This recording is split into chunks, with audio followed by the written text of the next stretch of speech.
আসসালামু আলাইকুম রহমতুল্লাহ। বন্ধুরা কেমন আছেন? আশা করি আল্লাহর রহমতে অনেক ভালো এবং সুস্থ আছেন, দেশে এবং প্রবাসী। যেখান থেকে ভিডিও দেখছেন আপনাদেরকে অসংখ্য ধন্যবাদ জানাই।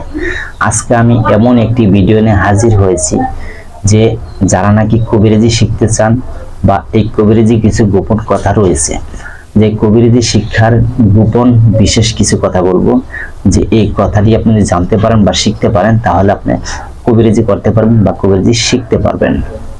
যাই হোক বন্ধুরা, আজকে এমন একটি ভিডিও নিয়ে হাজির হয়েছি। অনেক বন্ধুরা বলে থাকে যে আমি কবিরাজি শিখতে চাই বা কবিরাজি কি কি নিয়ম রয়েছে, যে কিভাবে কবিরাজি করলে সঠিক নিয়মে হবে, এটা বলবো। তো যাই হোক বন্ধুরা, যাদের মনে আশা আছে যে আপনি কবিরাজি শিখবেন বা কবিরাজি শিখে মানুষের উপকার করবেন, তাহলে আপনার জন্য এই ভিডিওটি আজকে খুবই একটা গুরুত্বপূর্ণ ভিডিও হবে। এখন আপনি কবিরাজি কিভাবে শিখবেন বা কি গোপন কথা, গোপন ব্যাটটা রয়েছে সেটা আপনাকে খুলে বলবো। এই যে গোপন যে ব্যাটটা রয়েছে বা গোপন যে কথাটা রয়েছে, এটা কিন্তু সকলে বলবে না। কেন বলবে না? কারণ এই কবিরাজি দিয়ে মানুষে অনেক টাকা কামাই করে নেয়। যে এটা যদি মানুষকে বলে দেওয়া হয়, আরেকজন শিখে গেল, শিক্ষা অর্জন হলো তার, এর জন্য কেউ কাউকে এত সহজে শিখাতে চায় না। এখন আপনি বলতে পারেন যে আমি কেন মানুষকে শিখাই?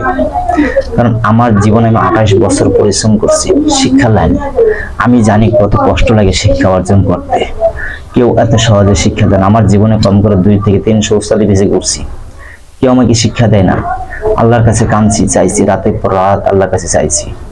আল্লাহ যে কোনো এক মারফতে আল্লাহ আমাকে সব ব্যবস্থা করে দিয়েছেন। আলহামদুলিল্লাহ, আল্লাহর কাছে লাখ কোটি শুকর জানাই। যাই হোক, আজকে যে গোপন ব্যাটটা বলবো, আপনি যদি বই দিয়ে কবিরাজি করেন বা বই ছাড়া আপনি এমনি কবিরাজি করেন, বই দিয়ে করলে কি কি প্রয়োজন বা বই ছাড়া করলে আপনার কি কি প্রয়োজন বিস্তারিত করে বলবো। বা কবিরাজি আপনি করেন, আপনারটা কাজ হইতেছে না, কাজ হয় না, কেন হয় না? দেখেন, যে কোনো কবিরাজি করতে যান বা শিখতে চান, আপনারা এই কাজটা আগে করতে হবে। 1 নম্বরে সত্য কথা বলতে হবে। 2 নম্বরে জিনা, ব্যভিচার, চোখের দৃষ্টি খারাপ ছেড়ে দিতে হবে, বা সুদ বা ঘুষ থেকে আপনি বিরত থাকতে হবে। হালাল রুজি আপনি খেতে হবে। লোক সমাজের মাঝে কথা কম বলতে হবে। যদি আপনার কথা প্রয়োজন হয় সেই কথাটাই বলবেন, বাড়তি কথা বলবেন না। মানুষের সাথে আড্ডা বেশি দিবেন না। নিরিবিলি সময় থাকবেন। বেশিরভাগই আল্লাহর প্রতি বিশ্বাস একিন রাখবেন, আর মনে মনে আল্লাহর জিকির বসিয়ে রাখবেন। এরকম দিন বা খেয়াল আপনার থাকতে হবে। তারপরে আসি এখন কবিরাজি শিক্ষার যে গোপন কি কথা আরো রয়েছে। যেমন আপনি যে কবিরাজি শিখতে যাবেন, দেখবেন যে একটি ওস্তাদ আছে, সেই ওস্তাদের কাছে শিখতে যখন যাবেন, সে ওস্তাদ আপনাকে কেন দিবে না, কেন দিতে চাবে না? দেখেন, আপনার উস্তাদ যখন আপনাকে শিক্ষা দিবে, তখন শিক্ষায় যদি আপনাকে দিয়ে দেয়, আপনাকে পরীক্ষা করে নাই বা আপনাকে যাচাই বাছাই করে নাই, শিক্ষা আপনাকে দিয়ে দিল, আপনি মানুষের ক্ষতি করতে পারেন। যেমন মানুষকে মারে ফেলতে পারেন, বান মারতে পারেন, কুফরি করতে পারেন, বা সংসার ভেঙে দিতে পারেন, বা মানুষকে ক্ষতি করতে পারেন। এই জন্য একটা উস্তাদ একটা শিষ্যকে এত সহজে শিখাইতে চায় না। কারণ আপনাকে আগে যাচাই করবে, আপনাকে দেখবে আপনার মন কেমন, ধৈর্য কেমন। আপনাকে বিভিন্ন ভাবে গালাগালি করবে, ধমক দিবে, মারধর করবে, অপমান করবে, অপদস্থ আপনাকে করবে, যেন আপনি পালায়া যান কিনা, ভাইগা যান কিনা। যদি আপনি এতে ভাইগা যান গা, তাহলে বোঝা যাবে আপনার ভিতরে ধৈর্য নাই। আপনার ভিতরে ধৈর্য নাই, আপনি শিখালে কাজ হবে না, কারণ শিখালে আপনি মানুষের ক্ষতি করে ফেলাবে। আর আপনাকে বিভিন্ন ভাবে অত্যাচার, বকাবাদ্য, গালাগালি, ধমক দিয়ে অপমান, অপদস্থ করে, বা পিছনে পিছনে ঘোরানো হয়। কেন ঘোরানো হয়? যদি আপনি সহ্য করে থাকতে পারেন, তাহলে আপনি শিক্ষা অর্জন করে মানুষের ক্ষতি করবেন না। কেমনে বুঝতে পারবো এই বিষয়টা? উস্তাদে কিভাবে ধরে থাকে যে আপনি ক্ষতি করবেন না? আপনাকে যখন বিভিন্ন ভাবে ঘোরানো হবে, খালি ঘোরানোর পর খালি ঘুরাবে, খালি ঘুরাবে, খালি ঘুরাবে, তাতে দেখা যাবে যে আপনি কি ধৈর্য না অধৈর্য। ঠিক এরকমই আপনার একটা শিক্ষা অর্জন হলো, কবিরাজি শিক্ষা হলো, হওয়ার পর আপনার দুশমন বা আপনার শত্রু আপনাকে ক্ষতি করতেছে, আপনাকে তো ক্ষতি করতেছে।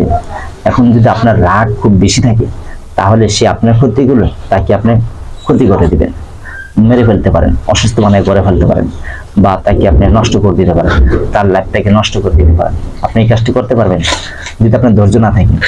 আর যখন আপনার উস্তাদ আপনার শিক্ষা দিবে কখন, যে ধৈর্য দেখার পরে। আর যার ধৈর্য আছে সে কি করবে, যে সে আমাকে আজকে আঘাত করছে, আমাকে সে ক্ষতি করছে, থাক, আল্লাহ তার বিচার করবে, আল্লাহর কাছে রেখে দিবে, আল্লাহর কাছে বিচার জানিয়ে রাখবে। সে নিজে হাতে কিছু করলো না, তার ক্ষতি করলো না, কিছুই করলো না।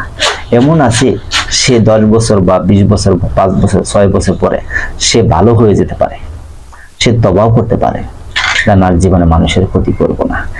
যে আপনার যদি ক্ষতি করে থাকে আপনার কাছে এসে মাপ চেতে পারে, আপনি মাফ করে দিবেন। এই কাজ জন্যই মানুষই এত সহজে কাউকে শিখাতে চায় না। আগে পরীক্ষা করতে হয় সে কতটুকু পারবে, ধৈর্য কতটুকু তার ভিতরে।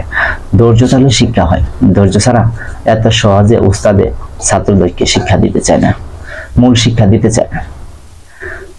যে একজন উত্তরবঙ্গে একজন উস্তাদ ছিল, আমার বন্ধু ছিল, আমার বন্ধুর বন্ধু ছিল। একটা উস্তাদের পিছনে ও কম করে 20 বছর বসছে। 20 বছরে না হলে এর জীবনে 20 বছর ঘোরার পরে কম করে না হলে 1 থেকে 2 লক্ষ টাকা তার পিছনে ভাঙছে দিছে শিক্ষা অর্জনের জন্য। 20 বছর ঘোরার পরে তাকে একটা বুবা জিন সাধন করা শিখেছে, বুবা জিন সাধন করা শিখেছে। কারণ জিন যখন আসে ওটা এইভাবে বলে, এরকম সিস্টেমে আসে, চাউল দিয়া কুলার মধ্যে নিয়ে ডলতে হয়, তাহলে জিন আসে। আচ্ছা যাই হোক, এই যে শিখালো বুবা একটা জিন হাসিল করলো, 20 বছর তার পিছে ঘুরিয়া, বরঞ্চ 2-3 লক্ষ টাকা তার পিছে ব্যয় করে শিখলো। এই জিন আইন না, জিন তখন কোনো কাজই করাতে পারে না, কারণ বুবা তো বুবাই, মানে অত বেশি কিছু বুঝে না, কথা কইতে পারে না। আপনি একটা প্রশ্ন করবেন, বুবাই তো করতেই থাকবো, আপনি কিভাবে তাকে কাজ করাবেন? এই জন্য শিক্ষা, ভালো শিক্ষা এত সহজে কেউ দিতে চায় না। আপনি বহু জায়গা দৌড় করবেন, কেউ দিতে চায় না। শিক্ষাটা এমনই জিনিস, আপনার ভিতরে আগে ধৈর্য অর্জন করেন, মানুষকে ভালোবাসতে শিখেন। আপনাকে একজনের চর মারবে, আপনি তাকে চর দিবেন না, তাকে মাথা হাতায় বুঝিয়ে দিবেন। এসব করতে নাই, করলে মানুষের কষ্ট পায়। এসব কিছু শিখেন, এমন মনকে বানান, আল্লাহর গোলাম হিসাবে নিজেকে তৈরি করেন, আল্লাহকে ভয় করেন, মানুষের সাথে সুন্দর ব্যবহার করেন। এগুলি যদি আপনি করতে পারেন, দ্রুতভাবে আপনি কবিরাজি শিখতে পারবেন, যদি আপনার ভিতরে এইসব অর্জন থাকে।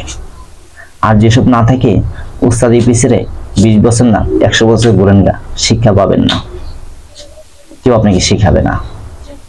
এই হলো মূল গোপন বিষয় যেটা আপনাদের শেয়ার করলাম। আপনার ভিতরে আগে এসব তৈরি করেন, তারপর আপনি শিক্ষা অর্জন করেন। যাই হোক বন্ধুরা, আমার এই কথা শুনে যারা কবিরাজ আছেন আপনাদেরকে ধন্যবাদ জানাই। কেউ মনে কষ্ট পাবেন না। আমি মানুষকে বোঝানোর জন্য বলছি যে অনেক মানুষে বুঝতে চায় বা শিখতে চায়, তার জন্য আল্লাহ বলছে যে কেউ জানতে চায় বা শিখতে চায় তাকে সঠিক পরামর্শ দাও। আমি পরামর্শ দিচ্ছি। যাই হোক, সকলে ভালো থাকবেন আপনারা। আসসালামু আলাইকুম রাহমাতুল্লাহ।